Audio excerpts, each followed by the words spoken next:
Bible తరగతికి పునః స్వాగతం పలుకుతూ ఉన్నాను. ఉదయం కొంత చారిత్రకపరమైనటువంటి విశ్లేషణ మనం చూసాం. ఇప్పుడు మనం కొంత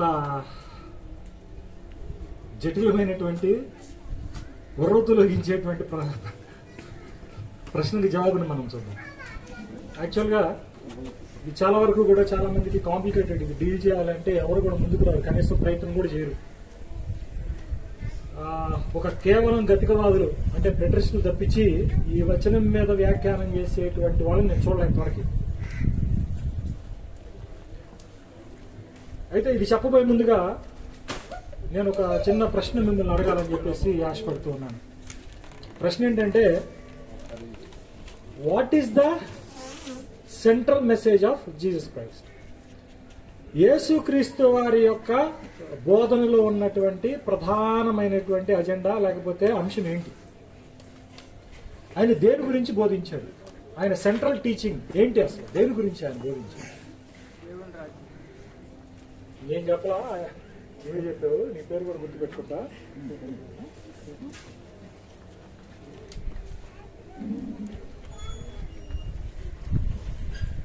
ఏంటంటే central message of Jesus Christ ఏంటి? యేసుక్రీస్తు వారి యొక్క కేంద్ర బిందువు అయినటువంటి బోధనాంశం ఏంటి? దేవుని రాజ్యం. నేను విభేదిస్తారా? అందరూ ఏకీభవిస్తారా? ఇది ఎంత చక్కని తిన్నని అంశం అంటే అంత చక్కని అంత తిన్నని అంశం. యేసుక్రీస్తు వారు బోధ మొదలుపెట్టింది కానీ, యోహాను గారు మొదలుపెట్టింది కానీ దేవుని రాజ్యము సమీపించి ఉన్నది అనే మొదలుపెట్టారు. బిగినింగ్ ఆఫ్ ది మెసేజ్ కానీ, ఎండ్ ఆఫ్ ది మినిస్ట్రీ కానీ, సెంట్రల్ మెసేజ్ ఏంటో తెలుసా?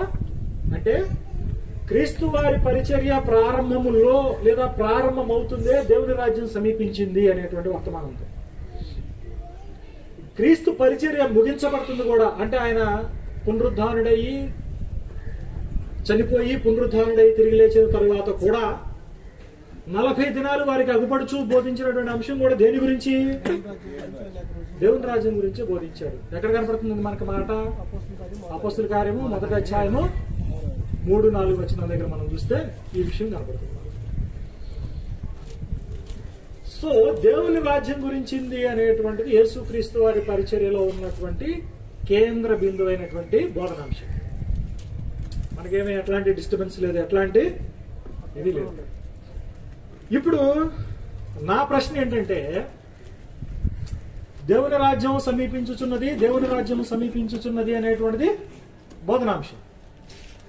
మీకు ఒక పని చేద్దాం, మీరు కొంత కరెక్ట్ అవ్వాలి కాబట్టి కొన్ని మాటలు విన్నట్టుగా ఉండా మీ మదిలోనికి మళ్ళా తిరిగి మెదడులోనికి ఫ్రెష్గా వెళ్ళాలంటే కొద్దిగా తీయాల్సింది. మత్తయి సువార్త 4వ అధ్యాయము 17వ వచనము, 3వ అధ్యాయము మొదటి 2 వచనాలు, ఈ రెండు కలిపి చూడండి. 3వ అధ్యాయం మొదటి 2 వచనాలు, తర్వాత 4:17 కూడా చూడండి.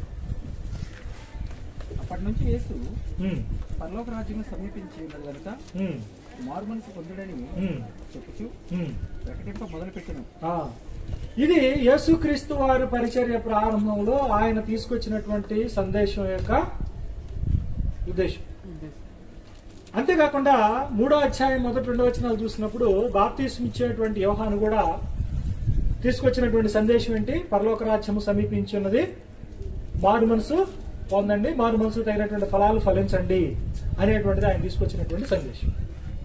తర్వాత అపోస్తుల కార్యం కూడా మనం 1-4 చదువుకుంటే 3-4 వచనాల్లో అక్కడ కూడా మనకు బాధపడుతున్నటువంటి విషయం ఏంటి? స్పష్టం. దీంట్లో ఎట్లాంటి ఇది లేదు. అది కూడా చదువు. 1వ అధ్యాయం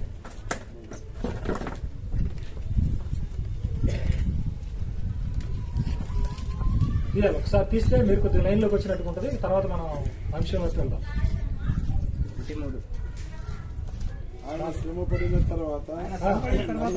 ఆయన శ్రమ పడిన తరువాత 40 దినములు వారికి అగుపడుచు దేవుని రాజ్యమును గురించినటువంటి ఆ విషయాలను బోధించుచు అనేకమైనటువంటి ప్రమాణాలను చూపించాడు. వారికి తను సజీవునిగా అనేకమైనటువంటి ప్రమాణాలు చూపించి తను తాను సజీవుడిగా వారికి కనపరుచుకున్నాడు. మీరు వాక్యం చదివే విషయంలో కానీ వాక్యం తీసే విషయంలో కానీ చాలా త్వరగా ఉండాలి. పక్కన రోడ్డు తీస్తాడులే ఆడు చదువుతాడులే అనుకున్నాడు అనుకోండి, ఆడికి వచ్చే బ్లెస్సింగ్ ఆడికి వచ్చింది, నీకు వచ్చే బ్లెస్సింగ్స్ ఏంటి కదా. ఇప్పుడు మన ఆకలి తినాలంటే మనం ఏం చేయాలి? మనం కూడా తినాలి. మనం పక్కన రోడ్డు తినాడులే తృప్తిగా తిని బో అంటే నాకు తృప్తి ఉండదంట. మనకు ఉండాలి. కంపల్సరిగా గ్రంథం తీసేటప్పుడు ఆడోళ్ళని మగోళ్ళని లేదండు, మన దగ్గర తేడాలు లేవు. మన దగ్గర ఎవరైనా సరే వాక్యం ఎవరు ముందు తీస్తే వాళ్ళు తీసేదట. ఆ బెస్ట్ ఛాన్స్ ఫస్ట్ ప్రైజ్ ఎవరు కొట్టేస్తే వాళ్ళే. ఓకే, అది ఎవరు వాడుకుంటారో వాడుకోండి. ఓకే, ఏ ఆక్షేపం లేదు. ఆడపిల్లలు అయితే చదవకూడదు, ఆడవాళ్ళు మౌనంగా ఉండండి, మగవాళ్ళు మాత్రమే చదువుతారు, పురుషులు మీకన్నా గొప్ప నేను చెప్పట్లా. వాళ్ళకన్నా మీరే బెటర్. బాగా చదివేది కూడా తీసేది కూడా మీరే ఫస్ట్. ఓకే, వాక్యం తీసే విషయంలో ఎవరు కూడా వెనకాడద్దు. తీయండి, చదవండి. ఓకే, రాసుకునేది రాసుకోండి, మైండ్లో పెట్టుకోవాల్సింది మైండ్లో పెట్టుకోండి. ఇప్పుడు దేవుని రాజ్యం అనేటువంటిది ప్రప్రదమైనటువంటి విషయం అనేటువంటి సంగతి మీ అందరికీ విదితం. ఓకేనా, దేంట్లో డౌట్ లేదు. ఇప్పుడు వచ్చిన దగ్గర నుంచి పరలోక రాజ్యం సమీపించింది, పరలోక రాజ్యం సమీపించింది, దేవుని రాజ్యం సమీపించింది అని చెబుతుంటే మీరేం చేస్తారు చెప్పండి? ఇదే మాట నేను చెప్పా. నాగరాజు దేవుని రాజ్యం సమీపించింది, సురేష్ నాగరాజు రవి దేవుని రాజ్యం సమీపించింది అన్న. మీరేమంటారు? సరే రండి సమీపించింది అంటారా? ఏమంటారు? మీరేమంటారు? మీ ప్రశ్న వస్తుంది పాసిబుల్. మీరేమడుగుతారా? సమీపించింది అన్నాగా దగ్గరికి వచ్చి ఏం చేయాలి మేము? ఏమడుగుతారు? ఏం చేయాలి? సమీపించింది అంటే ఆడదాకా వచ్చిందని అడుగుతారు. పాసిబుల్ అడిగే ప్రశ్న ఏంటి? నేను మీకు ఏం చేస్తున్నాను? దేవుని రాజ్యం సమీపించింది అని చెప్పి మారు మనసు పొందండి అని చెప్పి బాప్టిజం ఇస్తారా? అంటే బాప్టిజం ఇచ్చేస్తున్నానంటే నెక్స్ట్ అడిగే క్వశ్చన్ ఏంటి? మీరు అడగాల్సిన క్వశ్చన్ నేనేం చేయాలి? దేవుని రాజ్యం సమీపిస్తే నేను దాంట్లోనికి చేరడానికి, దాంట్లో ప్రవేశించడానికి నేనేం చేయాలి? ఇది పాసిబుల్ గుడ్ క్వశ్చన్. దేవుని రాజ్యం సమీపిస్తే నేనేం చేయాలి? ఇప్పుడు దాంట్లోకి ప్రవేశించాలనే కదా నీ ఉద్దేశం కూడా. నేను ప్రవేశించాలి అన్నప్పుడు నేను ఎలా ప్రవేశించగలను దాంట్లో అనేటువంటిది పాసిబుల్ గుడ్ క్వశ్చన్. అవునా కదా? ఇప్పుడు చెప్పండి, ఎట్లా దేవుని రాజ్యంలోకి ఎలా ప్రవేశిస్తారు మీరు? ఎలా ఏతేసుకుంటూ వెళ్తారా? కొత్తగా జన్మిస్తే రాట్లా, బయటికి రాట్లా.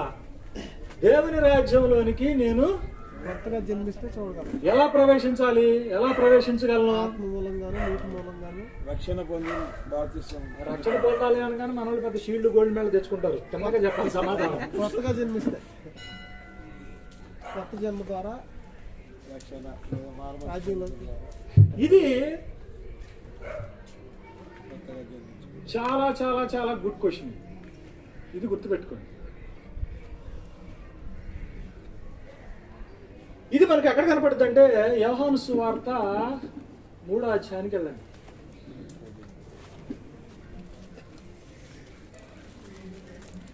ఒకసారి చూద్దాం. చాలా జాగ్రత్తగా నేను ఎట్లాగా ఈ విషయాన్ని నిర్మాణం చేసుకుంటూ ఒక్కొక్క ఇటుక పేర్చుకుంటూ వెళ్తున్నానో ఇది మీ మైండ్లో ఉండాలి. మీరు ఎట్నుంచి వచ్చినా నేను వచ్చిన రూట్లోనే రావాలి. మీరు ఎవరు మిమ్మల్ని తికమక చేసే ప్రయత్నం చేసినా మీరు ఎట్లా రావాలి? ఈ రూట్లోనే రావాలి. అందుకు యేసు మొదటి నుంచి చూద్దాం. యూదుల అధికారి అయిన నికోదేమును, యూదుల అధికారి అయినటువంటి నికోదేము అనేటువంటి ఒక పరిసయుడు అతడు రాత్రి యందు ఆయన యొద్దకు వచ్చి బోధకుడా, నీవు దేవుని యొద్ద నుండి వచ్చినటువంటి బోధకుడు అని మేము ఎరుగుదము. దేవుడు తనకు తోడై ఉంటే గాని నీవు చేయుచున్నటువంటి ఈ కార్యములను ఎవడు చేయలేడని ఆయనతో చెప్పాడు. అందుకు యేసు కొత్తగా జన్మించితేనే, ఇది 3వ వాక్యం అనుకుంటా కదా, 3వ వాక్య భాగం.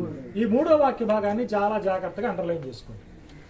3వ వాక్య భాగం ఏం చెబుతున్నాడు? జాగ్రత్తగా చదవండి. ఇప్పుడు మళ్ళీ చూడండి. ఏంటి 3వ వాక్యం ఏంటి? అందుకు యేసు అతనితో ఒకడు క్రొత్తగా జన్మించితేనే గాని దేవుని రాజ్యమును చూడలేడని పైన చెబుతున్నాను నేను అని అన్నాడు. నిశ్చయముగా నిశ్చయం అన్నారా పై పైన చెప్పాడు అనుకున్నా నేను.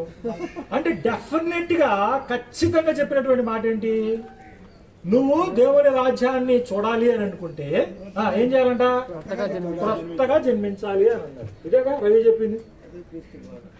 దేవుని యేసుక్రీస్తు వారి యొక్క సెంట్రాలిటీ ఆఫ్ ది మెసేజ్ ఏంటి, దేవుని రాజ్యం. అదేగా లోపస్ చెప్పింది. ఇప్పుడు అది నేనేం చెప్పాలి, ఆయన మీరు చెప్పిన మళ్ళీ ఆ తేడా వస్తే మీరే చెప్పుకోవాలి సమాధానం. దానికి కావాల్సినటువంటి వచనాలు మీరు చెప్పిన దాన్ని బట్టి నేను అడ్డం పెట్టుకున్నాను అంతే. ఓకేనా? ఓకే, కొత్తగా జన్మించాలి. తర్వాత మళ్ళీ 6వ వచనం చూద్దాం. చూడండి. శరీరం మూలముగా జన్మించినది శరీరమును, ఆత్మ మూలముగా జన్మించినది ఆత్మలో ఉన్నది. తర్వాత దానికన్నా కొద్దిగా ముందు కొత్తగా జన్మించడం అని చెప్పాడు కదా, అక్కడ ఇంకొక మాట ఉంది, అది కూడా కొద్దిగా చూద్దాం. 5వ వచనం చూడండి. యేసు ఇట్లనను, 5వ వచనం చూద్దాం. యేసు ఇట్లనను, ఒకడు నీటి మూలముగాను ఒకడు నీటి మూలముగాను ఆత్మ మూలముగాను జన్మించితేనే గాని. అంటే నేను ఇది కూడా చెప్పుకోవచ్చా, కొత్తగా జన్మించడం అని అంటే నీటి ద్వారా ప్లస్ ఆత్మ ద్వారా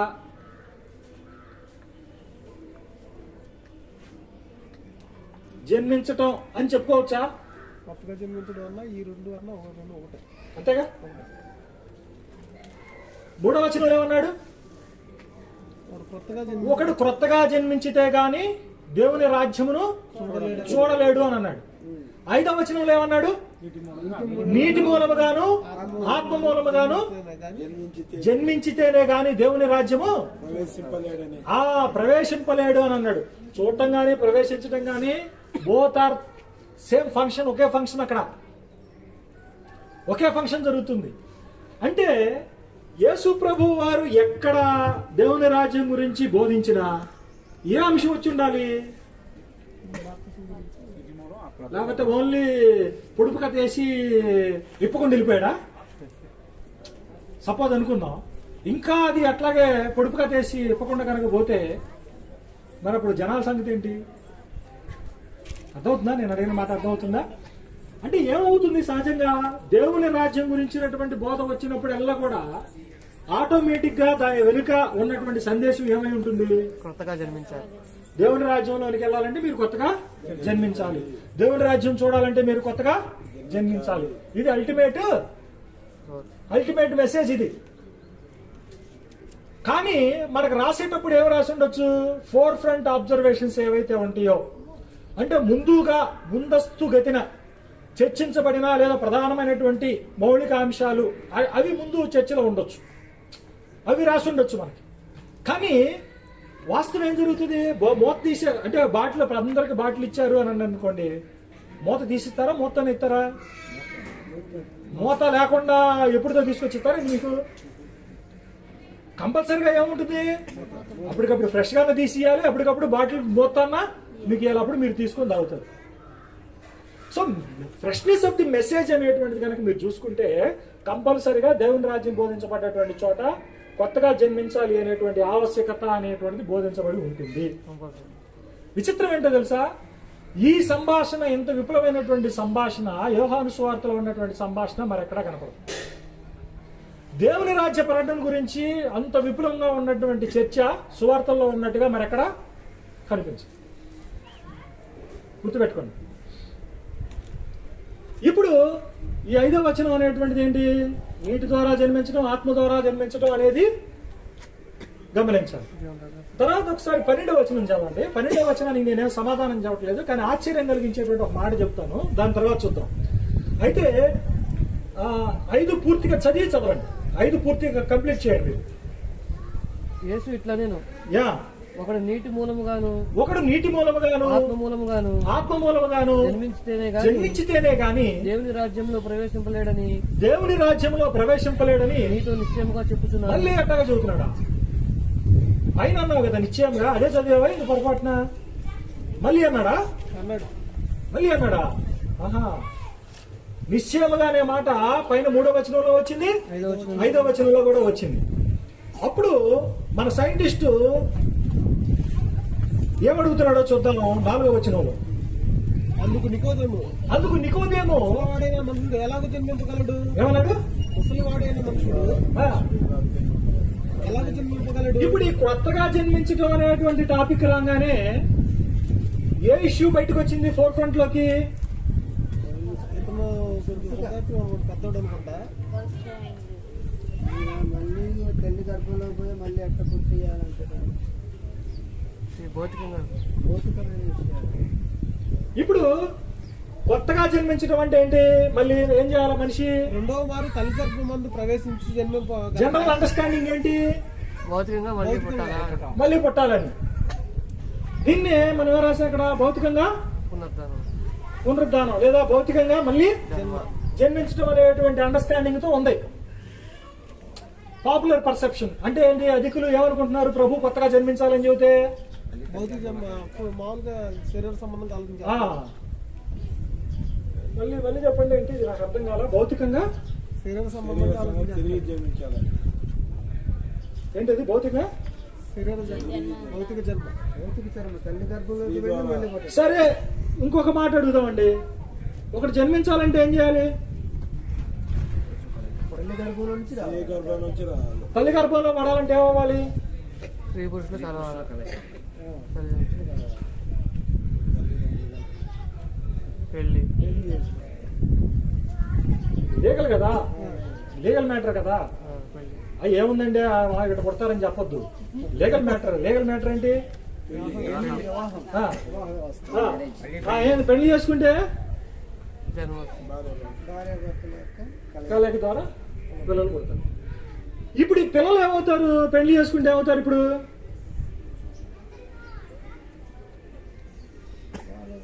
పిల్లలు పుడతారు. ఈ పిల్లలు పుడితే ఈ పిల్లలు దేంట్లో పుడుతున్నారు? దేవుని రాజ్యం. దేవుని రాజ్యం. అదే ఏం ఉత్పత్తి అవుతారు వాళ్ళు? దేవుని రాజ్యం. ఇప్పుడు ఈ తల్లిదండ్రులు పెళ్లి చేసుకునే వాళ్ళు ఎక్కడ ఉంటారు ఆల్రెడీ? వాళ్ళు దేవుని రాజ్యంలో చూద్దాం, తీసుకెళ్తాం, మెల్లిగా అక్కడికే తీసుకెళ్తాం. ఆ, ఈ పెళ్లి చేసుకుంటే పిల్లలు పుడతారు. పిల్లలు పుట్టే వాళ్ళు ఏడపడతారు అంటే ఇజ్రాయెల్ రాజ్యం అనేటువంటిది ఏదైతే ఉందో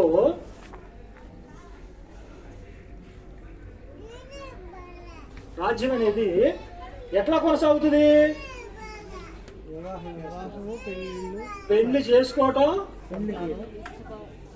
పెళ్లికి ఇవ్వటం ద్వారా ఏమవుద్ది? ఇజ్రాయేల్ రాజ్యం యొక్క కొనసాగింపు అనేది జరిగేది పాత నిబంధన. చివరి ముక్క కూడా ఏడే గడిపా, సస్పెన్స్ కాకుండా మీకు ఈజీగా ఉండటం కోసం, మన నిద్రపోయిన తర్వాత దేహాలు సహకరించడం కోసం. దీన్ని కరెక్ట్ చేసుకుందాం. ఇంకా టైం ఉంది, చాలా టైం ఉంది, మనం చేయాల్సింది చాలా టైం ఉంది. కనెక్షన్ చూడండి. ఇట్లా ఈ పిల్లలు ఇది అట్లా గుర్తుపెట్టుకోండి. పని ఉంది, దాంతో పని ఉంది, మనకి చాలా కూడా ఉంది. ఇప్పుడు మనం ఏం చేద్దామంటే మత్తయి సువార్త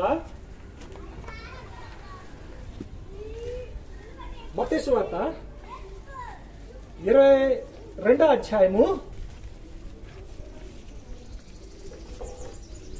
23 నుంచి 33 వచనాలని చాలా జాగ్రత్తగా చదవాలి. పునరుద్ధానము లేదని చెప్పిడి సద్దుకైలు ఆ దినమున ఆయన ఎద్దుకు వచ్చి, బోధకుడా, ఒకడు పిల్లలు లేక ఇప్పుడు సద్దూకాయల గురించినటువంటి ప్రస్తావన వచ్చింది మనకి. సద్దూకాయలు పునరుద్ధానం లేదు అని చెప్తున్నారు అనేటువంటి మాటని ఎక్కడే జతపరిచాడు. సద్దూకాయలు ఎవరు అని అంటే పొద్దున్న చెప్పుకున్నాం మనం. ఎవరు సద్దూకాయలు? ఎవరు? ఏ టైంలో వచ్చారు? ఎట్లా వచ్చారు? వాళ్ళ నమ్మకాలు ఎలా ఉంటాయి? వాళ్ళ మీద దేన్ని బట్టి వీళ్ళు ఇట్లా శాఖోపశాఖలుగా లేదంటే ఉపశాఖలుగా యూదులు విభజించబడ్డారు, పాలనా వర్గం, ఇక వగేరా వగేరా అన్ని కూడా మనం చూసాం పొద్దున్న. ఇప్పుడు మనకు దోహదపడుతుందా లేదా పొద్దున్న సమాచారం? కొంత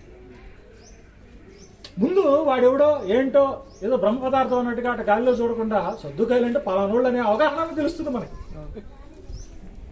మనకి ఆశ్చర్యం అంత అవసరంలా. ఓకే అనే ఇన్ఫర్మేషన్ తెలుస్తుంది. That is what we did in the morning.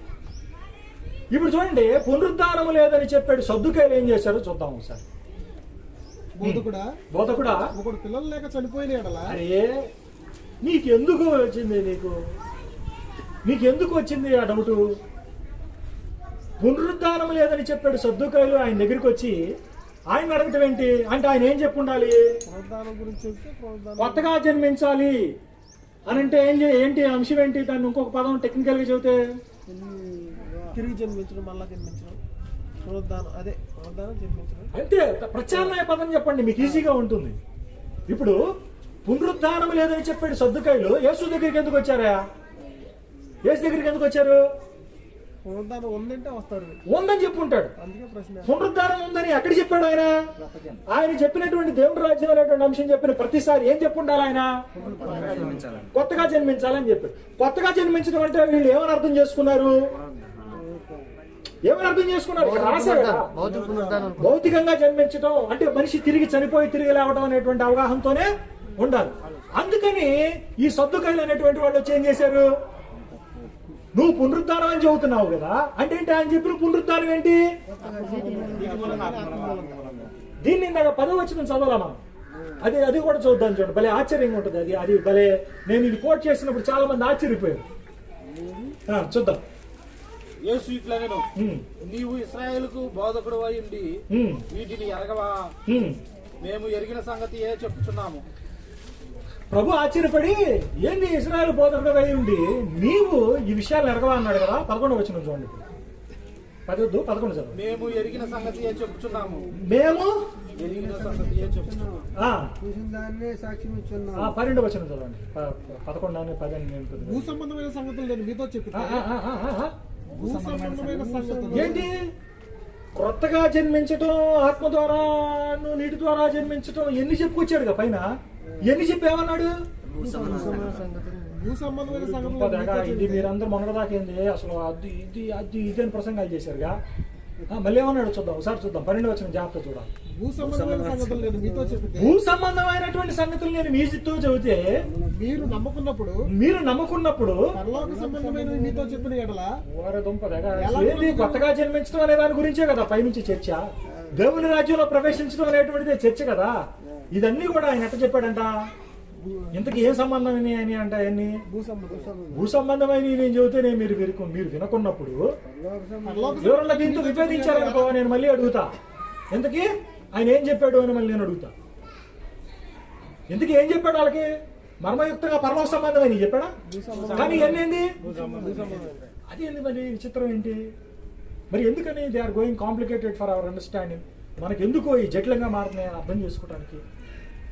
సరే చూద్దాం. చూడండి, భూ సంబంధమైన సంగతులు నేను మీతో చెప్పితేనే మీరు నమ్ముకున్నప్పుడు పరలోక సంబంధమైన మీతో చెప్పిన ఎడల ఎలాగూ నమ్ముదురు? ఒకవేళ చెబితే మీరు ఎలాగ నమ్ముతారు? ఇది ఆశ్చర్యపోయారు అనమాట. ఎందుకు ఆశ్చర్యపోయారు? ఏంది దీని మీద ఎప్పుడన్నా దాని మీద ప్రత్యేకంగా ప్రసంగం చేసుకున్నాం ఇప్పుడు 3వ అధ్యాయం.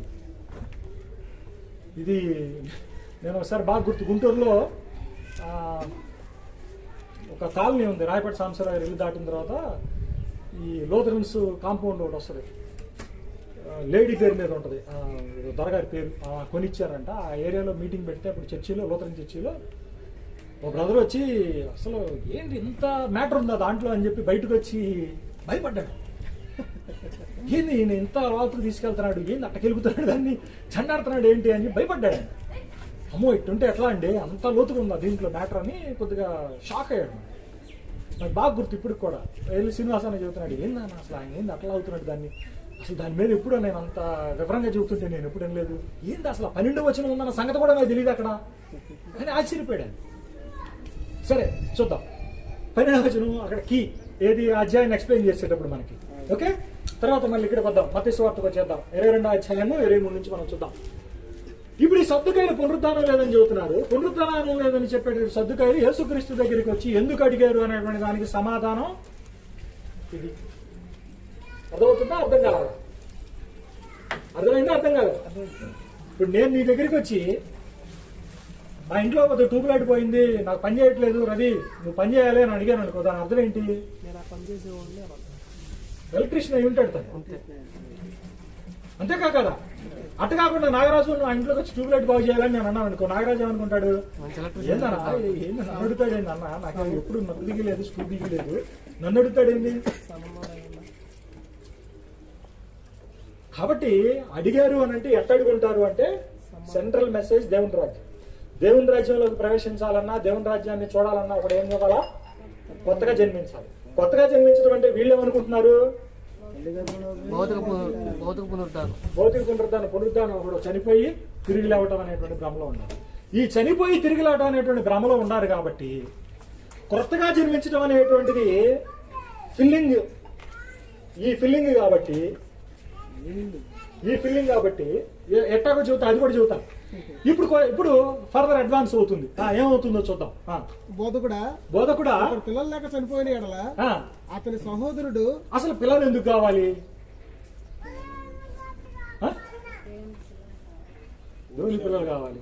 అందరూ దేవుని పిల్లలు కావాలి. ఎందుకు కావాలని అడుగుతున్నా నేను. దేవుని రాజ్యం ఎస్టాబ్లిష్. దేవుని రాజ్యం ఎస్టాబ్లిష్. దేవుని రాజ్యం అనేటువంటిది పాత నిబంధన ప్రకారం ఎక్స్టెన్షన్ అనేది జరిగేది పిల్లల ద్వారా. వ్యాప్తి విస్తరణ జరిగేది ఎవరి ద్వారా జరుగుద్ది? కలకల్లాడటం, నొకనొకలాడటం ఇవన్నీ ఎక్కడ జరుగుద్ది? Man power, strength.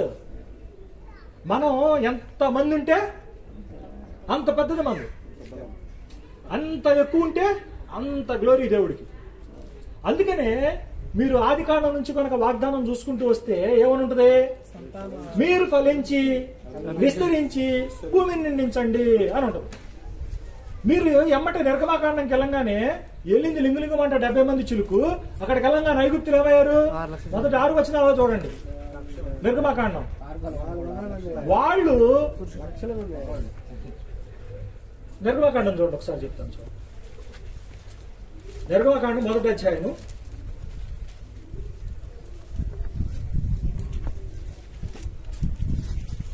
5వ వచనం నుంచి కొన్ని మాటలు చూద్దాం. చూడండి, జాగ్రత్తగా చూడాలి. నేను చెప్పేటప్పుడు కరెక్ట్ గా పాయింట్ మీద ఫోకస్ పెడతా. పాయింట్ నే చూసుకుంటూ పోండి జాగ్రత్తగా. చదవాలి తొందరగా. దాను, నప్తాలి, గాదు, ఆషేరు. నిర్గమాకాండము మొదటి అధ్యాయము 5వ వచనం. అప్పటికి యోసేపు ఐగుప్తులో ఉండెను. మీరు మనకి 2 వేసి మళ్ళీ కింద గీత పెట్టి 5 వేసేసి డైరెక్ట్ గా వీరిలో అక్కడి నుంచి చూసుకో. వీరిలో ప్రతి వాడును తన కుటుంబముతో వచ్చాను. యాకోబు గర్భమున పుట్టిన వారందరూ 70 మంది. అప్పటికి యోసేపు ఐగుప్తులో ఉండెను. అప్పుడు యోసేపు ఐగుప్తులో ఉండెను. యోసేపు అతని అన్నదమ్ములందరూ ఆ తరము వారందరూ చనిపోయిరి. ఇశ్రాయేలు బహు సంతానము గలవారై వారి దుంపగా ఎంతమంది? బహు సంతానము గలవారై ఎంతమంది వెళ్ళింది? ఎంతమంది? 70 మంది. అభివృద్ధి పొంది విస్తరించి వాళ్ళు ఐగుప్తుకి వెళ్ళిన తర్వాత ఏమయ్యారంట? సంతానము గలవారై అభివృద్ధి పొంది మాట అండర్లైన్ చేసుకోండి. సేమ్ ఆది కాండం మొదటి అధ్యాయం 26 నుంచి 28 వచనాల్లో ఏదైతే మీరు ఫలించి విస్తరించండి అని ఉంటుందో సేమ్ అలాంటి వాడి ఏమంటాడు చూడండి.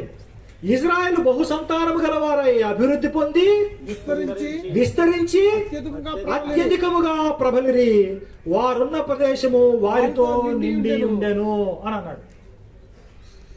70 మంది ఒక దేశానికి మైగ్రెంట్స్ గా వెళ్ళి, వలసగా వెళ్ళి స్థానికంగా ఉన్నటువంటి ప్రజలు వాళ్ళని చూసి భయపడ్డారు అని అంటే, వాళ్ళు ఉన్నటువంటి ప్రదేశం వాళ్ళ సంతానంతో నిండిపోయింది అని అంటే, అతి తక్కువ కాలంలో ఈ విధంగా జరిగింది అని అంటే ఎట్లా సాధ్యపడింది అనేది ఒక్కసారి ఒళ్ళు దగ్గర పెట్టుకుని ఆలోచించి, దానికి వాళ్ళకున్నటువంటి వసతులేంటి, వాళ్ళకున్నటువంటి వనరులేంటి, ఎట్లాంటి అనుమతులు దేవుడు ఇచ్చుంటాడు, ఇవన్నీ కూడా ఆలోచించాలి.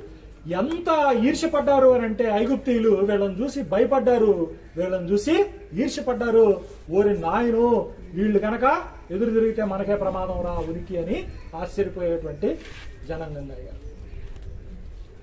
దేవుడికి కావాల్సింది కూడా ఏంటి? దేవుడు ఇచ్చినటువంటి వాగ్దానం కూడా ఏంటి? దేవుడు ఇచ్చినటువంటి దీవెన కూడా ఏంటి అంటే, ఆదాముకి మీరు ఫలించండి, విస్తరించండి, దాని ఇంగ్లీష్ లో బీ ఫ్రూట్ఫుల్ అండ్ మల్టిప్లై అని అన్నాడు. మల్టిప్లై అంటే ఏంటి?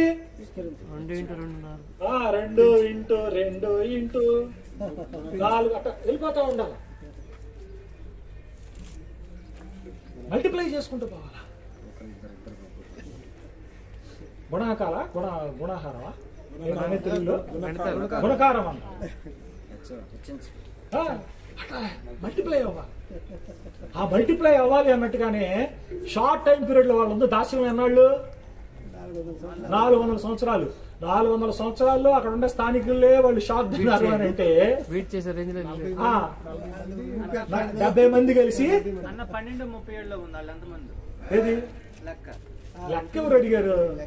కాల్పలం 6 లక్షలు వీరు 70 మందిలో ఎంతమంది అయ్యారని చెప్తారు. సరే నువ్వు అది కూడా అన్నావు అనుకో, నేను ఇంకోటి చెబుతున్నాను. నేను మొన్న కూడా అన్నా, నేను వాళ్ళు వెళ్ళింది ఎంతమంది? 6 లక్షలు. కాలుబలం అని రాశాడు కదా 6 లక్షలు. 6 లక్షలు లెక్కేస్తే మనం ఏం చేసాము? 6 × 3 వేసుకుంటారా బాబు అన్నాం. ఎందుకు? పిల్లల లెక్కారు, ముసలాళ్ళ లెక్కారు, స్త్రీల లెక్కారు. జనాభా లెక్కలు తీసే పద్ధతి అంతే. అటువంటిప్పుడు ఎంతమంది కలుపుతారు? 3 కలుపుకోవాలి. 18 లక్షలు. ప్రమారమి వేసుకుంటే 20 లక్షల మంది అయ్యారు. 20 లక్షల మంది అంటే ఏంది? అక్కడ ఐగుప్తు నుంచి బయటకు వచ్చేటప్పుడు మామూలు విషయం అనుకున్నారా ఏంది? నాకు అసలు ఆశ్చర్యం వేసిన విషయం తెలుసా? కరోనాని కట్టడి చేయలేక ప్రపంచం అంతా అతలకుతలం అయిపోయింది. మనకు అప్పుడు వచ్చినటువంటి సెకండ్ వేవ్ లో మనం చూసినటువంటి దాష్టికం, నరమేధం చూడండి, అట్ట చచ్చిపోయారు జనాలు. రోడ్డు మీదకి రావాలంటే భయం. రోడ్డు మీదకి వచ్చిన తర్వాత ఇటు స్తంభం వెంక చూస్తే ఆడ ఫోటో ఉండిద్ది. ఒక గంట తర్వాత మళ్ళీ రోడ్డు వెంక చూస్తే ఆ స్తంభం కాడ ఫోటో మారిపోయేది, ఇంకొకటి చచ్చిపోయిన ఫోటో ఉండేదాడు. ఒక్కడ కనపడేవాడు కాదు. ఎప్పుడు వాల్ పోస్ట్ మారిందో తెలియదు, ఎప్పుడు ఫ్లెక్స్ కట్టారో తెలియదు. అరే ఈడు దుక్కలాగా ఉంటాడు కదరా, ఈడు రోజు తింటాడు కదరా, రోజు తాగుతాడు కదరా, ఈడు జామ్ తప్పని రాలిపోయారు. మనం ఏంటి కంట్రోల్ చేయలేకపోయాం వైరస్ ని. అక్కడ చైనాలో పుట్టింది, ఎక్కడ దేశానికి వచ్చింది, ఎక్కడ నరమేధం సృష్టించింది. నాకు అర్థం కాదు ఏంటంటే 20 లక్షల మంది నడుచుకుంటూ పోతున్నారు. ఎక్కడ పడితే అక్కడ 20 లక్షల మంది క్యాంప్ వేసుకుంటూ పోతున్నారు. క్యాంప్ వేసుకుంటూ పోతే శానిటైజేషన్ సంగతి ఏంది నాకు అర్థం కాల. 1లేంది, 2లేంది, స్థానాలేంది, మరి శుభ్రమేంది అంటే ఏ రేంజ్ లో ఉండకపోతే, వాళ్ళ పారామీటర్స్ ఏ లెవెల్లో ఉండకపోతే వాళ్ళు సర్వైవ్ అయి ఉంటారు. ఒకసారి ఆలోచించండి.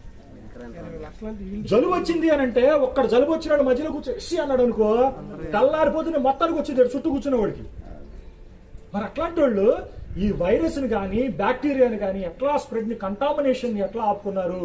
ఇంతమంది ఒక చోట వస్తే వాళ్ళ వేస్ట్లు ఎక్కడేశారు అంటే ఎంత ప్లాన్డ్ గా, ఎంత గొప్పగా మోసే తీసుకెళ్లి ఉంటాడో, ఎంత కఠినంగా మోసే ప్రవర్తించి ఉంటాడో ఒక్కసారి ఊహించుకుంటేనే వాహ్ బేషుకురా బాబు అనిపిస్తుంది. ఈ ఊహ కలదు నీకు. అంత అద్భుతమే. ఇప్పటికే పోలీసు వాళ్ళు పహారా పెట్టి ఏది లాక్డౌన్ అని పెట్టి అంత చేస్తేనే అంత స్ప్రెడ్ అయితే మరి అప్పుడు రోజుల్లో ఇంకా ఎట్ట చేస్తుంటారు? కనుక చాలా జాగ్రత్తగా మనం గుర్తుపెట్టుకోవాలి. సో ప్రైమ్ ఎజెండా ఏంటి? దేవుని యొక్క రాజ్యం అనేటువంటిది దేవుని యొక్క సంతానాభివృద్ధి ద్వారా అది విస్తరించాలి. నువ్వు ఒక ఆత్మను సంపాదించుకుంటున్నావంటే దేవుని కోసం ఒక పిల్లోడిని కంటున్నట్టా లేదా? దేవుని కోసం ఒక ఆత్మని సంపాదిస్తున్నావంటే దేవుని కోసం ఒక పిల్లోడిని నువ్వు కన్నట్టే. దేవుని రాజ్యంలో ఒక పిల్లాడు ప్రారంభమైనట్టే. కాబట్టి పాత నిబంధన ఇజ్రాయేల్ రాజ్యము, దేవుని కేంద్రంగా ఉన్నటువంటి స్థాపించబడినటువంటి రాజ్యం ఏదైతే ఉందో, ఈ పెళ్లి చేసుకోవటం, ఈ సంతానాభివృద్ధి ద్వారా అది కొనసాగింది. దానికోసం ప్రత్యేకమైనటువంటి రాయితీలు, ప్రత్యేకమైనటువంటి విధానాలు వాళ్ళకి ఇవ్వబడ్డాయి. ఆ విధానం ఒకటేంటో ఎక్సెప్షనల్ గా ఉన్నటువంటి ఒక విధానాన్ని కూడా మనం చూద్దాం. ఇప్పుడు మళ్ళీ ఇక్కడికి రండి. 22వ అధ్యాయము 23వ వచనం దగ్గర నుంచి చదువుతూ పోతున్నారు. నాకు ఆపిన దగ్గర నుంచి చదవండి. ఒకడు పిల్లలు లేక చనిపోయిన ఎడల ఏమన్నాడు? కొద్ది ముందు నుంచి కనెక్ట్ చేయనా. బోధకుడా, ఒకడు పిల్లలు లేక చనిపోయిన ఎడల, ఒకడు పిల్లలు లేక చనిపోయిన ఎడల అతని సహోదరుడు. ఇప్పుడు మనకు ప్రశ్నలు, 2 ప్రశ్నలు వేశారు ఇక్కడ. ఏంటి? పిల్లలు లేకుండా చనిపోయాడు అన్నాడు, పిల్లలు ఎందుకు అని అన్నాం. పిల్లలు ఎందుకు అనే దానికి ఇప్పుడు సమాధానం చూసాం. పిల్లలు లేక చనిపోయేడలా అతని సహోదరుడు తన భార్యను పెళ్లి చేసుకొని తన సహోదరుడికి సంతానము కలగ చేయవలవచ్చునని మోషే చెప్పాను. అబ్బో ఏదో తేడా ఉందేడైతే. ఇక్కడ సాధారణమైనటువంటి పెళ్లి గురించి మాట్లాడతలేదు, ఒక ఎక్సెప్షనల్ రూల్ గురించి మాట్లాడుతున్నాడు అనేటువంటి సంగతి అర్థమవుతుంది. ప్రతి వివాహం గురించి మాట్లాడతారు అక్కడ. ఆయన ఏదో ఒక ప్రత్యేకమైనటువంటి వివాహాన్ని సంధించారు అక్కడ ప్రభుకి. ఏంటి అంట ఆ వివాహము అంటే? అది వచ్చేసి ద్వితీయోపదేశ కాండము 25వ అధ్యాయము 5 నుంచి 10 వచనాలు చూడాలి.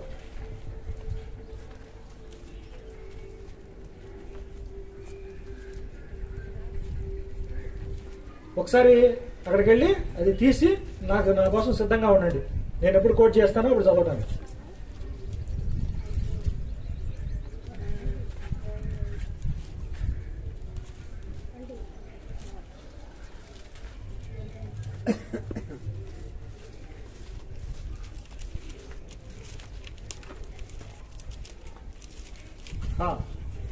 రెడీగా ఉన్నారా? ద్వితోపదేశకాండము 25వ అధ్యాయము 5 నుండి కొన్ని వచనాలు. సహోదరులు కూడి నివసించుట ఎంత మేలు, వారిలో ఒకడు సంతానం లేక చనిపోయిన యెడల చనిపోయిన వాని భార్య అన్నిని పెళ్లి చేసుకోనకూడదు. నేనేమన్నాను? సహోదరులు కలిసి ఉంటే ఎంత మేలు అన్నాను చూడ. అందుకే ఎందుకు? సరే చూద్దాం, చదవండి మీరు చదవండి, మళ్ళీ ప్రారంభం నుంచి చదవండి. సహోదరులు కూడి నివసించుచుండగా వారిలో ఒకడు సంతానము లేక చనిపోయిన యెడల చనిపోయిన వాని భార్య చనిపోయినటువంటి వాని భార్య అన్యుని పెళ్లి చేసుకోనకూడదు. ఆమె పెనిమిటి సహోదరుడు అంటే మరిది ఆమె యొద్దకు పోయి ఆమెను పెళ్లి చేసుకొని తన సహోదరునికి మారుగా ఆమె ఎడల భర్త ధర్మము జరిగించవలెను అని అన్నాడు. ఇది మోషే రాసిచ్చినటువంటి ఆర్డినెన్స్ రూల్. ఎప్పుడు వాస్తవానికి గ్రంథంలోనే మీరు లేవికాండం 16వ అధ్యాయం గాని 20 అధ్యాయాలు గాని మీరు చూస్తే ఆల్రెడీ ఒకడు తన అన్న భార్యను కూడటం అనేటువంటిది, సమీపించడం అనేటువంటిది తప్పు కింద చెప్పడం జరిగింది.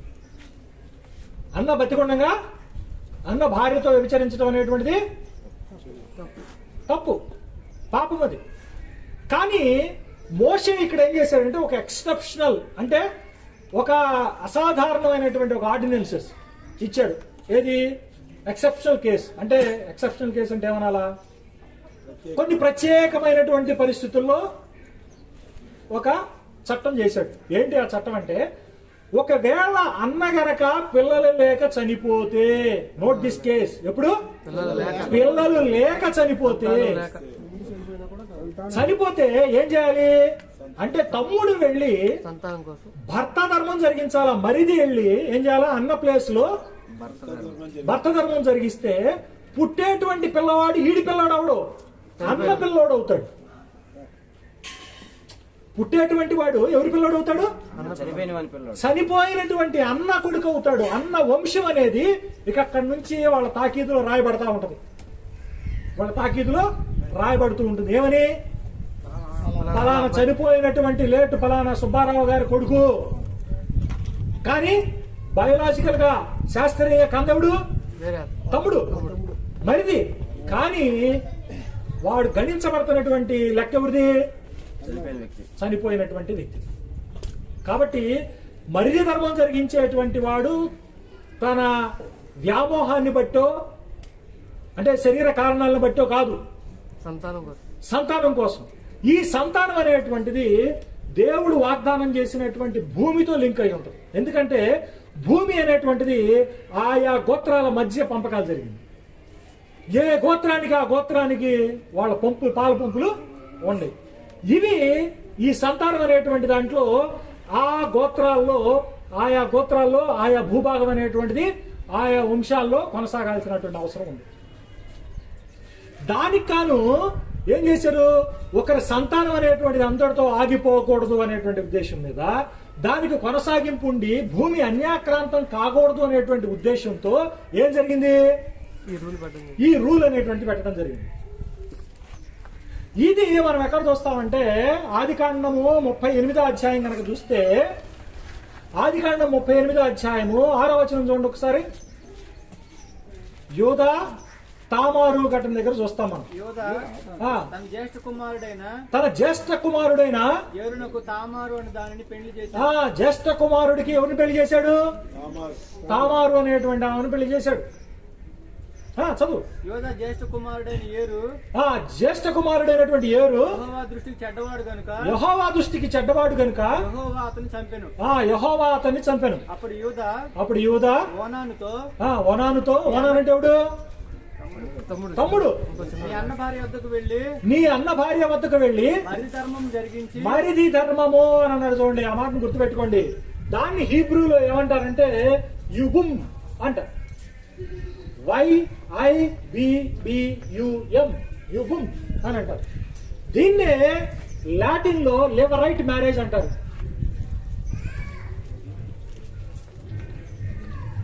లివరైట్ మ్యారేజ్ అంటారు. లివర్ అంటే లాటిన్ భాషలో మరిది అని అర్థం. అందుకే మన దీన్ని ఏమన్నారు, మరిది ధర్మము అని అన్నారు. తెలుగులో రాసినప్పుడు ఏమన్నారు, మరిది ధర్మం అన్నారు. దీన్నే భారతాల్లోనూ భాగవతాల్లో కూడా ఇట్లాంటి భాగవతాలు ఉంటాయి.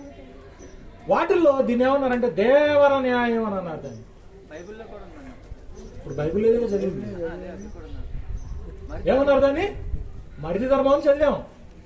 దాన్ని ఏమంటారు, లాటిన్ లో లివరైట్ మ్యారేజ్ అంటారు. ఇంగ్లీష్ లో వచ్చింది, లాటిన్ లో నుంచి వచ్చిన పదం నుంచి వచ్చిన మాట. అదే హీబ్రూలో ఏమంటారు, ఇబుమ్ అంటారు. దీన్ని మన భాగవతాలు ఏమంటారు, దేవర న్యాయం అని అంటారు. అందుకనే కొన్ని చోట్ల రాజులు పిల్లలు లేకపోతే ఎవరి దగ్గర పంపిస్తారు, ఋషుల దగ్గరికి, బ్రాహ్మణుల దగ్గరికి పంపించి సంతానాన్ని ప్రాప్తించుకున్నటువంటి వైనాన్ని మనం చూస్తూ ఉంటాం. ఈ దౌర్భాగ్యులకి ఏంటంటే బైబిల్ ఎట్ట కనపడంగానే హల్లెలూయా ఏంటి తప్పు అంటారు, ఏదో దాంట్లో కనపడంగానే ఇది దేవర న్యాయం అంటారు. పదం చూడు ఎంత ఘాటుకు పెట్టి బొమ్మని పెట్టారు ప్రతిదాన్ని. అందుకే దాన్ని కల్చరల్ కాంటెక్స్ట్ లో చూడాలి. ఈ కల్చర్ అనేది మారుతూ ఉంటుంది. ఇప్పుడున్నటువంటి సభ్య సమాజం దీన్ని హర్షిస్తుందా, హర్షించదు. ఎందుకు, సమాజం అనేటువంటిది మారుతూ ఉంటుంది. అప్పుడు తప్పు అయింది, ఇప్పుడు తప్పు కావాల్సిన అవసరం లేదు. అప్పుడు రైట్ అయింది, ఇప్పుడు రైట్ కావాల్సిన అవసరం అంతకన్నా లేదు. ఈ విషయాన్ని గుర్తుపెట్టుకోవాలి. సో కొన్ని ప్రత్యేకమైనటువంటి పరిస్థితుల దృష్ట్యా, ప్రత్యేకమైనటువంటి కారణాల్లో ఏం చేశారండి మోషే, మరిది ధర్మం జరిగించేటువంటి చట్టాన్ని అతడు అమలు చేశాడు. అందుకనే ఇజ్రాయేలు జనాన్ని సంతానహీనులుగా కాకుండా అధిక సంతానంతో ఆశీర్వదించబడి వర్ధిల్లినట్టుగా, దేవుని రాజ్యం యొక్క విస్తరణ జరిగినట్టుగా పాత నిబంధన రాజ్యాన్ని మనం చూస్తున్నాం. అయితే వీళ్ళేమనుకున్నారు సద్దుకైలు, ఇక్కడ మాట్లాడుతున్నటువంటి కొత్తగా జన్మించడం అనేటువంటిది ఏదైతే ఉందో ఇది భౌతిక సంబంధమైనటువంటి పునరుద్ధానం అని. ఏంటి భౌతిక సంబంధమైనటువంటి పునరుద్ధానం అయినప్పుడు పాత నిబంధనలో పిల్లల కంటం కోసం మోషే ప్రత్యేకంగా చట్టం చేసి మరిది ధర్మం ద్వారా కూడా పిల్లల్ని పుట్టించి దేవుని రాజ్య విస్తరణకు పాటుపడ్డప్పుడు ఈ లాజిక్ ప్రకారం మరి పునరుద్ధానంలో ఆమె 7గురిని చేసుకుంది. 7గురిలో ఎవడికి భార్య ఆమె అవుతుంది, 7గురు చచ్చిపోయారు అని భలే అడిగాం అని సంకలు కొట్టుకున్నారు. అంతగా జరిగింది, సంకలు కొట్టుకున్నారు. ఏమని ఆలో 7గురు సహోదరులుండ్రి మొదటివాడు పెళ్లి చేసుకుని చనిపోయాను. అతనికి సంతానం లేనందున అతని సహోదరుడు అతని భార్యను తీసుకొని, రెండవ వాడును, మూడవ వాడును, 7వ వాడు వరకు అందరూ అలాగనే జరిగించి చనిపోయారు. అందరి వెనుక ఆ స్త్రీను చనిపోయాను. పునరుద్ధానం మందు ఈ 7గురులో ఆమె ఎవరికి భార్యగా ఉండును? ఈమె అంటే ఇప్పుడు ఏమవుతుంది, పునరుద్ధానం గనక ఈయన చెప్పినటువంటి కొత్త జన్మ గనక వీళ్ళు అనుకున్నట్టుగా భౌతికమైనట్టయితే మరి పునరుద్ధానంలో ఎవరికి భార్య ఇది అనేటువంటిది లీగల్ గా టెక్నికల్ పాయింట్. అది ఆమె వీరందరికీ భార్యగా ఉండను కదా. మరి ఎవరికి భార్య అవుతుంది పునరుద్ధానంలో? పునరుద్ధానం అనేటువంటిది నువ్వు చెప్పే కొత్తగా జన్మించడం అనేటువంటిది ఏదైతే ఉందో అది భౌతిక సంబంధంగా అయితే ఎందుకు వాళ్ళు అసలు నమ్మరు కదా భౌతిక సంబంధమైనటువంటి పునరుద్ధానాన్ని. మరి ఏం చెప్పిన పునరుద్ధానం ఏంటి, ఇది కూడా తెలియాలిగా. ఇది తెలియాలంటే అక్కడ 29వ వచనాన్ని అండర్లైన్ చేసుకోండి. 29వ వచనాన్ని అండర్లైన్ చేసుకోండి. 29వ వచనం చూడండి. అందుకు యేసు ఏంటి, లేఖనములను గాని దేవుని శక్తిని గాని మీరు పరబడుచున్నారు అన్నాడు. ఏదైతే నాకే అర్థం కాల. ఆ ద్వితీయోపదేశకాండం 25వ అధ్యాయం 5వ వచనం నుంచి 10 వచనాలు కోట్ చేశారు కదండి. వాళ్ళకి తెలియదు అంటారండి లేఖనాలు. మీరు వాళ్ళు కోట్ చేసింది అదే కదా. మరి ఏదేంది ప్రాబ్లం అన్నాడు, మీరు లేఖనాలను గాని దేవుని శక్తిని గాని నువ్వు దేవుని శక్తిని కూడా ఎరగట్లా. ఇక్కడ దేవుడు లేఖనాలను ఇప్పుడు వరకు మనం అంత ఇంటర్ప్రిటేషన్ చేసుకుంటూ వచ్చాం. పొరపాటు పడింది వాళ్ళు. ఎక్కడ? కొత్త నిర్మాణం దాని మీద భౌతిక పునరుద్ధరణ. ఇద్దరు కూడా పొరపాటు పడ్డారు. కానీ కొత్తగా జన్మించడం అనేటువంటిది నీటి ద్వారా, ఆత్మ ద్వారా జరిగేటువంటి కార్యము, జరగవలసినటువంటి కార్యము. అది ఇక్కడ జరిగేదే, భూ సంబంధమైనటువంటి కార్యక్రమం అని తెలిసి చెబితే వాళ్ళేంది పొరపాటు పడి ఇది అనుకున్నారు. అప్పుడు ప్రభు ఏం చెప్పాడు? మీరు లేఖనములను గాని దేవుని శక్తిని గాని ఎరుగక మీరు పొరపాటు పడ్డారు అని అంటున్నాడు. దేవుడు తలుచుకుంటే నిజంగా పునరుద్ధానమే చేయాలి అనుకుంటే ఏమో ఆ చనిపోయినటువంటి వాడిని 7 ముక్కలుగా చేసి 7 సుబ్బరాజుల్లో తయారు చేసి ఇచ్చేవాడేమో, లేకపోతే ఆమెనే 7 భాగాలుగా చేసి 7 ముక్కలు చేసి ఇచ్చేవాడేమో, లేదా ఒక్కటి చేసేవాడేమో, ఏదో different. But this is not the case. First అన్నటువంటి మాట ఏంటంటే మీరు లేఖనములను గాని దేవుని శక్తిని గాని, అంటే రిజరక్షన్ చేయాలనుకుంటే దేవుడు ఎట్లయినా చేయొచ్చు. But moreover you err in scriptures. మీరు లేఖనాలతో తప్పుగా వ్యాఖ్యానం చేస్తున్నారు, మీరు లేఖనాలతో తప్పుగా మీరు గ్రహించారు అని చెప్పాడు. చెప్పి ఏమంటున్నాడు చూద్దాం చూడండి. పునరుద్ధానమందు పెళ్లి చేసుకుంటారు అంటే ఇప్పుడు నేనేమనుకోవచ్చు? పునరుద్ధానము అని అంటే భౌతికం కాదు, నీటి మీరు సర్దుకాయలు అవుతారు దేనికి? మీరు సర్దుకాయలు కాదు కదా. మీరెవరు? ఆత్మ సంబంధం. మీరు సర్దుకాయలే మీరు. నికోదేమా చుట్టాలని నికోదేమి కావాలా? మరి ఎప్పుడు నికోదేం మాటలు చెబుతారు, సర్దుకాయలు మాటలు చెబుతారు? ఇక్కడే రాసాం కదా. మీరు పొరపాటు పడతారని నేను ఎక్కువ కూడా రాయకుండా జాగ్రత్తగా పెట్టుకున్నా. మళ్ళీ చదువు మాట. పునరుద్ధానం అంటే ఏంటి అంటున్నా? నీటి మూలంగా ఆత్మ మూలంగా జన్మించడం అంటే ఏందంటున్నా? కొత్త జన్మ. కొత్త జన్మ. అంటే ఏందంటున్నా? పునరుద్ధానం. జన్మించుకోవాలి. పునరుద్ధరణ. చదువు ఇప్పుడు చదువు. పునరుద్ధానం మంది ఎవరును పెండ్లి చేసుకొనరు, పెండ్లికి ఇవ్వబడరు. అంటే ఇప్పుడు దేవుని రాజ్యంలోనికి పిల్లలు అనేటువంటి వాళ్ళు ఎట్లా వస్తున్నారు అంటే పెండ్లి చేసుకోవటం ద్వారా దేవుని రాజ్యంలోకి వాళ్ళు జన్మించట్లా, రావట్లా. ఎట్లా వస్తున్నారు? కొత్తగా జన్మించటం ద్వారా వాళ్ళు దేవుని రాజ్యంలోనికి వస్తున్నారు. ఎట్లా వస్తున్నారు? ఈ కొత్తగా జన్మించడం అనేటువంటి దాన్ని నీటి మూలముగాను ఆత్మ మూలముగాను జన్మించటము అని అన్నారు. అందుకని ఇక్కడ పెద్ద అద్భుతం జరుగుతుంది. ఏంటో తెలుసా? పెద్ద అద్భుతం జరుగుతుంది. చెప్పనా?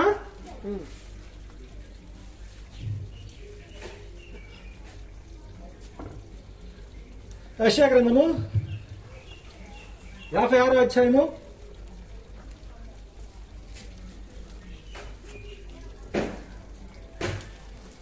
3 నుండి కొన్ని వచనాలు చదువుతాం. యెషయా 56 3 నుండి కొన్ని వచనాలు. యెహోవాను హత్తుకొని అన్యుడు నిశ్చయముగా యెహోవా తన జనములో నుండి నన్ను వెలివేయనని అనుకొనవద్దు. ఇక్కడ నుంచి జాగ్రత్త గమనించండి. షండు నేను ఎండిన చెట్టు అని అనుకోవద్దు. నేను నియమించిన విశ్రాంతి దినమును ఆచరించుచు నాకిష్టమైన వాటిని కోరుకొనుచు నా నిబంధన ఆధారము చేసుకొనుచున్న షండులను గూర్చి యెహోవా ఇలాగు సెలవిచ్చుచున్నాడు అని అన్నాడు. షండు అంటే ఎవరు? నపుంసకులు. షండులు అంటే ఎవరు? నపుంసకులు. వాళ్ళ ఇనుక్ అని అన్నారు. అటు పురుషులు కాదు, అంటే బాహ్య రూపంగా మనకు పురుషులు కనబడతారు, బట్ ఇంటర్నల్ గా వాళ్ళు స్త్రీలు. షండులు ఇక ఎండిన చెట్టు అని అనుకోవద్దు. ఎందుకని ఎండిన చెట్టు? షండుల్ని ప్రవేశం పాత నిబంధనలో యెహోవా మందిరానికి ప్రవేశానికి అనర్హులుగా ఎంచబడ్డారు. ఎందుకు అంటే because they are unable to produce. వాళ్ళు ఉత్పత్తి చేయనటువంటి వాళ్ళు. దేవుడికి కావాల్సింది ఎవరు? అందుకని ఏమన్నానంటే బాయ్ మీరు దెబ్బలు తగిలిన వాళ్ళు, బాల్స్ కి గాయాలైన వాళ్ళు పక్కకు రండి. మీరు పిల్లలు పుట్టించలేని వాళ్ళు, దాని మీద ఆశలు ఎత్తున పక్కన వేరే లైన్ పెట్టండి. మీరు వేరే లైన్. ఈ ప్రొడ్యూస్ చేసే వాళ్ళందరూ లైన్ లో నుంచండి. ఇక లెక్క చూసుకున్నాడు వాళ్ళతో. That's what he did. దీన్ని చాలా అఫెన్సివ్ గా చెబుతారు. అమ్మో దేవుడు ఇచ్చేసాడు, అమ్మో చూడు వాళ్ళకి ఎంత అవమానం చేశాడో దేవుడు వాళ్ళని రా. No, this is not the case. Primarily he dealt with those people. ప్రధానంగా ఆయన వారితో వ్యవహరించాడు. ఎవరితో? Those who are capable according to his agenda. ఆయన అజెండా ప్రకారం ఎవరైతే ఉత్పత్తి చేయగలరో, ఉత్పత్తి చేసే వాళ్ళందరూ ఏమన్నాడు? మీరు పక్కకి రండి అబ్బా, మీకు తర్వాత పని ఉంది మీతో, నేను తర్వాత డీల్ చేస్తా, మీకు మార్గం సుగమనం చేస్తా, వెయిట్ అంటిల్ పక్కకి రండి. స్త్రీలు కూడా పక్కకి రావాలి, స్త్రీలు కూడా పక్కకి రావాలి. అందుకే స్త్రీలు కూడా పక్కగా చూస్తాం కొన్ని సందర్భాల్లో. కానీ కొత్త నిబంధన వచ్చేస్తే ఇప్పుడు ఏమైపోయింది తెలుసా? There is no barriers, there is no walls. అడ్డుగోళ్ళన్నీ పడ్డాయి. షండు కూడా వచ్చేస్తున్నాడు. ఎట్టొస్తాడో చూద్దాం, చూడండి, అద్భుతంగా ఉంటుంది, చదవండి ఇది.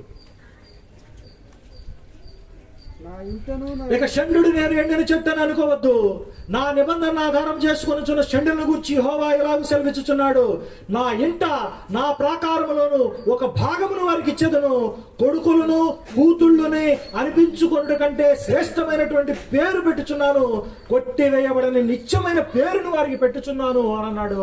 అదే క్రైస్తవులు, అదే దేవుని పిల్లలు, లేదా అదే దేవుని కుమారులు, అదే దేవతలు. వాళ్ళకి షడ్డులు కాదు, ఇక వాళ్ళు ఏమవుతున్నారు? ఇక నుంచి దేవుని కుమారులు అవుతున్నారు. శ్రేష్టమైనటువంటి పేరు దేవుని కుమారులు. That is the right word, we have to use it there. ఏమవుతున్నారు ఇప్పుడు వీళ్ళు? నువ్వు షడ్డుడు కాదు, నీకేమిచ్చాడు? ఏం రాశాడు అక్కడ? నా ఇంటను నా ప్రాకారములోను ఒక భాగం ఇచ్చేదను, నేను నా ఆస్తిలో వాటా ఇస్తున్నాను. ఎవరికి ఇస్తాను నేను? వినపడాలా? కుమారుడికి ఇస్తాడు. దేవుడు కుమారుడికి ఇస్తాడు. ఎవరు? ఏంటి చెప్పట్లా? ఏందో నేను పాపం చెప్తున్నట్టే, తప్పు చెబుతున్నట్టే రావాలా, నోటితో రావాలా? ఏమిస్తాను అంటున్నాడు అక్కడ? నా ఆస్తిలో వాటా ఇస్తానంటున్నాడు. నా ఇంటను నా ప్రాకారంలోని ఒక భాగము వారికి ఇచ్చేదను అని కొడుకుళ్ళు కూతురు. అసలు ఎంత చూడు, కుమారులు అన్నాడు. దేవుడు కుమారులు అనేటువంటి పేరు మీకు పెడతానయా అని అంటున్నాడు. We have instead of inviting them, we are creating the barriers. మనం ఒక అవరోధాలను సృష్టిస్తున్నాం. స్త్రీలకి, షండులకి, వీళ్ళందరూ కూడా they need to be invited into the kingdom of God. They no more eunuchs. వాళ్ళు ఉత్పత్తి చేయలేనటువంటి విఫలమైనటువంటి వాళ్ళు కాదు. They are able to produce. They produce children through the water and the spirit. ఆత్మ ద్వారాను నీటి ద్వారాను వాళ్ళు కూడా వాక్యం చెప్పి సంతానోత్పత్తి చేయగలరు. కనుక వాళ్ళు ఉత్పత్తి చేసేటువంటి వాళ్ళ జాబితాలో పెట్టాడు. వాళ్ళకి కొడుకులు, కుమారులు అనేటువంటి, కూతుళ్ళు అనేటువంటి పేరుని వాళ్ళకి పెడుతున్నారు.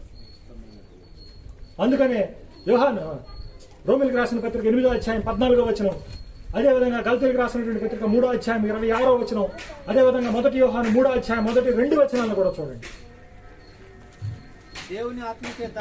దేవుని ఆత్మచేత ఎందరూ నడిపించబడుదురు, వారందరూ కూడా దేవుని యొక్క కుమారులై ఉంటారు. ఇప్పుడు మీరు ఎవరై ఉన్నారు? మీరు దేవుని యొక్క కుమారులై ఉన్నారా, లేదా కుమారత్వం కోసం ఎదురు చూస్తున్నారా? You are already sons of God. Sons of God అంటే nothing but you are restored in the image of Christ. క్రీస్తు స్వరూప స్వభావాల్లోకి మలచబడినటువంటి వాడని అర్థము. క్రీస్తు ఎవరెంతకి? దేవుని కుమారుడు. అంటే దేవుని కుమారుడు యొక్క సామ్య రూపంలోనికి నువ్వు మార్చబడ్డావు. నీవు దేవుని కుమారుడు అయి ఉన్నావు. నేడు నీకు దేవుడు తన ఆస్తిలో వాటా ఇచ్చాడు. షండు అయితే,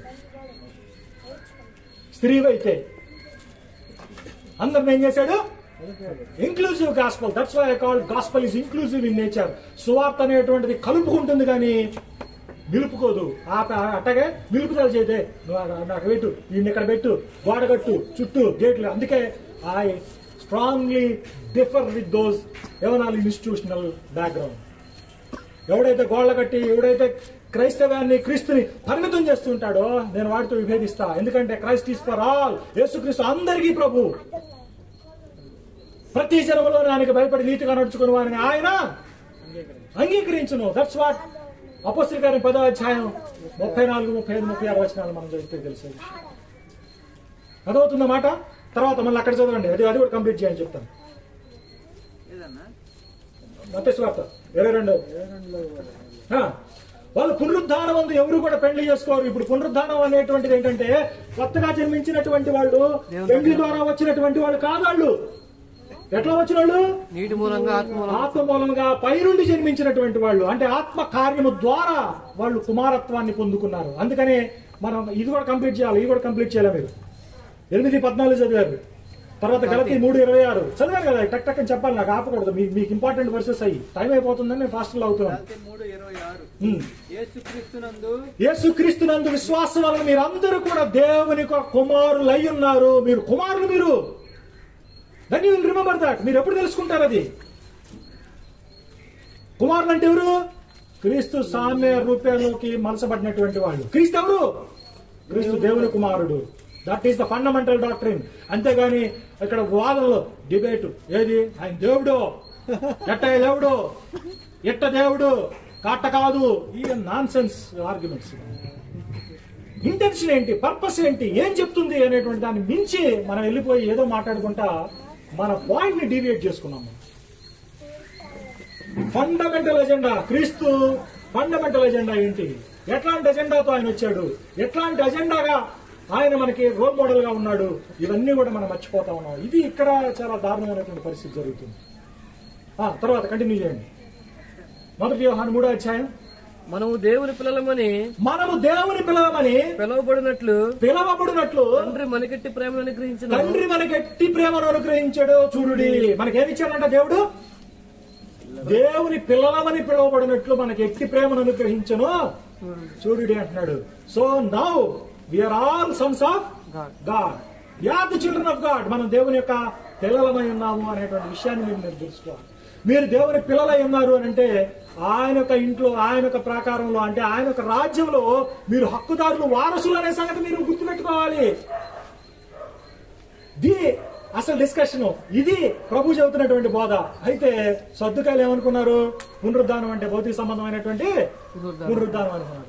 అయితే మన ప్రభు ఎంత తెలియగలవాడో తెలుసా? ఆయన ఏం చేశాడు తెలుసా?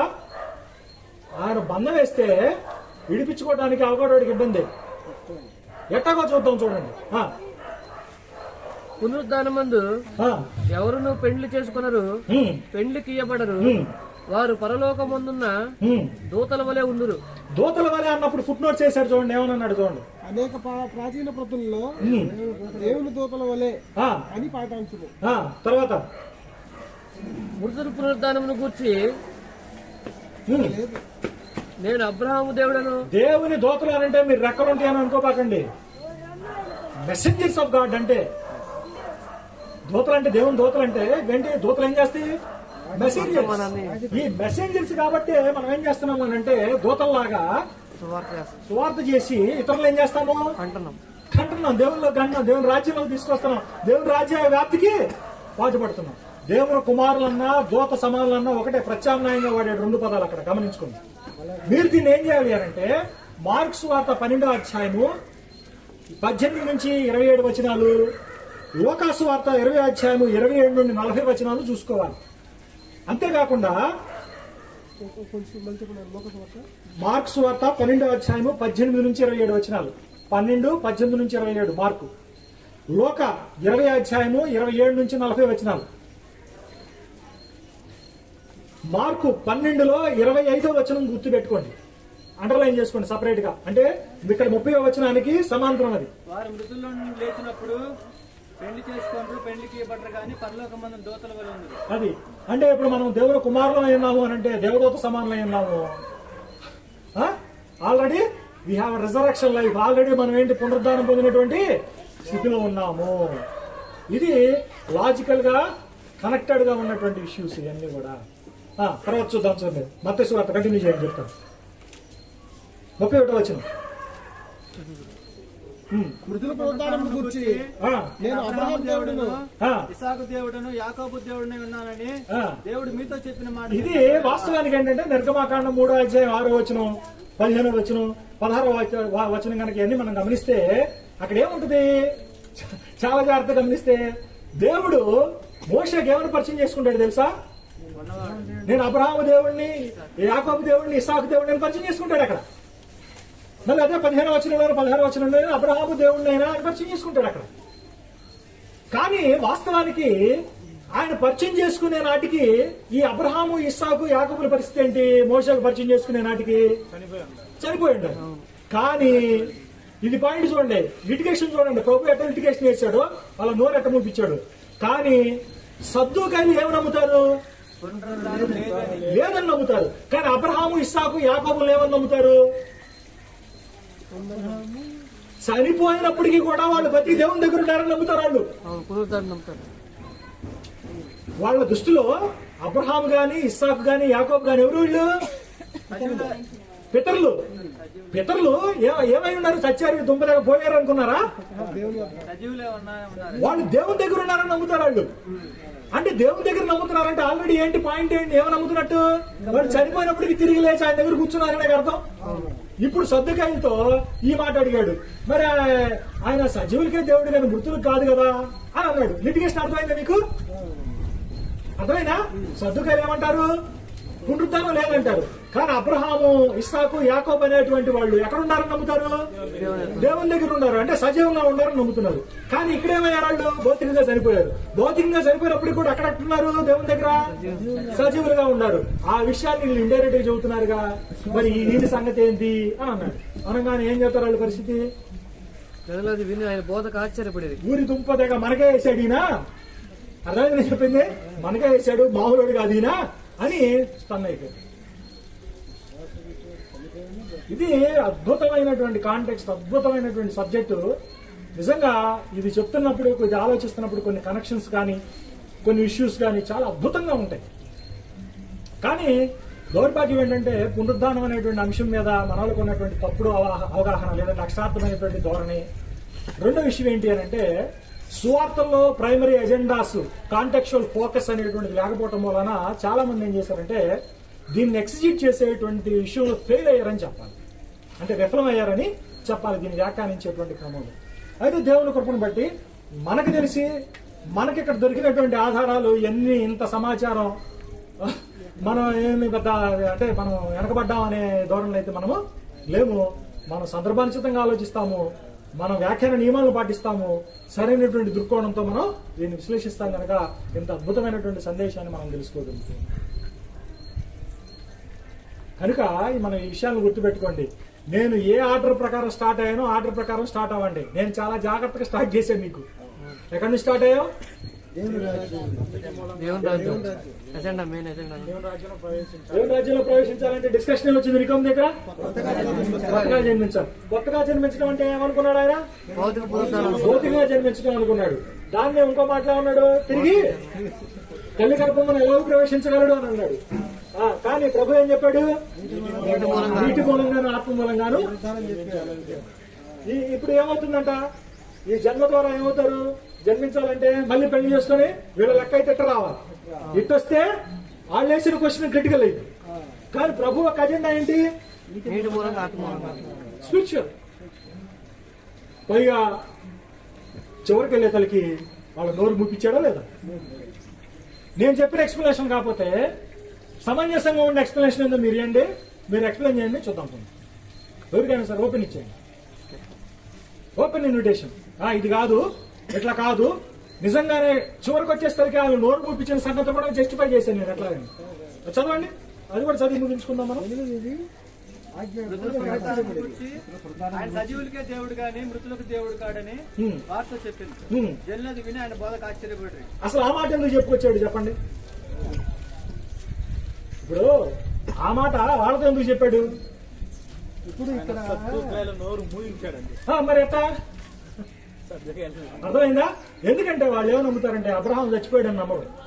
అబ్రహాం చచ్చిపోయినటువంటి వాడు అట్టాగే పడున్నాడని నమ్మరు. దేవుడు కూడా ఎవరిని పరిచయం చేసుకున్నాడు? మోషేకి. నేను అబ్రహాము దేవుడును, ఇస్సాకు దేవుడును, అంటే దేవుని దృష్టిలో వాడు బతికున్నారని చెప్పి ఆయన రికాల్ చేస్తుంటే, మరి వీళ్ళేం పునరుద్ధానం లేదు అని అంటే ఎటు కుదురుద్ది? మరి నీ సంగతి ఏంది అని అడిగాడు. మనకి పడేటట్టుంది ఇది లేనిపోయిన వ్యవహారం అని చెప్పి ఏం చేశారు? అమ్మట పరిచయం ఏమనుకున్నారు? ఏమి నోరు ముప్పించాడా దెబ్బకి అని వాళ్ళు. ఇక్కడ పునరుద్ధానం లేదని అంటున్నారు వాళ్ళు. పునరుద్ధానం ఉందని మళ్ళీ వాళ్ళు అంటున్నారు ఏం సార్? ఎవరు వీళ్ళ పునరుద్ధానం ముందు ఈ 7 ఆమెకి ఎవరు భారీగా ఉందని అంటున్నారు. నువ్వు అనుకుంటున్నావు కదా, ఉందని చెబుతున్నావు కదా, ఉంటే ఎవరు పెళ్ళాం ఏంటి నువ్వు చెప్పు అని అడుగుతున్నాడు, నిన్ను అడుగుతున్నాడు. ఎవడు సత్తా నువ్వు చెప్పు. ఉందన్నావు, ఎవడు సత్తా? ఓకే చాలు, ఇప్పటి వరకు దేవుని వాక్యం అందరికీ వందనాలు. అంటే మనం తర్వాత డిస్కస్ చేసుకుందాం.